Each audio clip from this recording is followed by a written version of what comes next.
Tontolo ny fizahantany kosa indray dia nambola miady amin'ny Covid-19 aza isika amin'izao fotoana izao dia mangataka ny sokafan'ny sidina anatin'ny sy ivelany ireo mpandraraha misehatra amin'ny fizahantany ao Anosibe.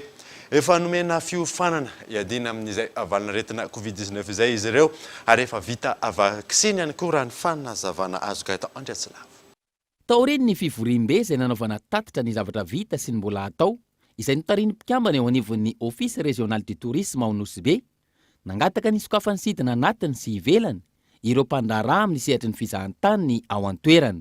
Mipetraka teo mifantina mahakasika oviana ny sokafana ahoana no atao amin'izany dia eto izany lohany dia faly izay satria maninona ny fanjakana mihitsy eto eto kaikilay hoe amin'ny lalana autodéputé miteny hoe ho atao mihitsy zavatra io fa izy tsika tsy maintsy miaraka miaina amin'io aretina io izany hoe efa vonona zany ny fanjakana amin'izao fotoana izao hoe anombotra ny misy be fa saingy mbola misy préparatif tsy maintsy ataontsika tao izao fotoana izao indrindra ny resaka formation de sanitaire voalohany indrindra dia ny vaccination amin'ny deuxième dose.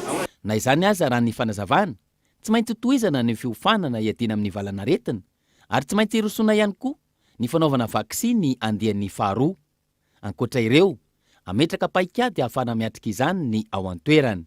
Misy plan d'action tsy maintsy ho ataon'ny opérateur zany atoato anaovana totsika paikady mazava ahafahana miroso amin'izay ouverture izay ka mihintsika zany fa tsy ho ela intsony dia ho avy ouverture ny frontière Anosibe. Samy resy lahatra avokoa ankehitriny ny rehetra fa marary mila vahaolana ao anatin'ny fotoana fohy ny sehatry ny fizahantany izay antom-pivelomany ny ankamaroan'ny mponina ao Anosibe.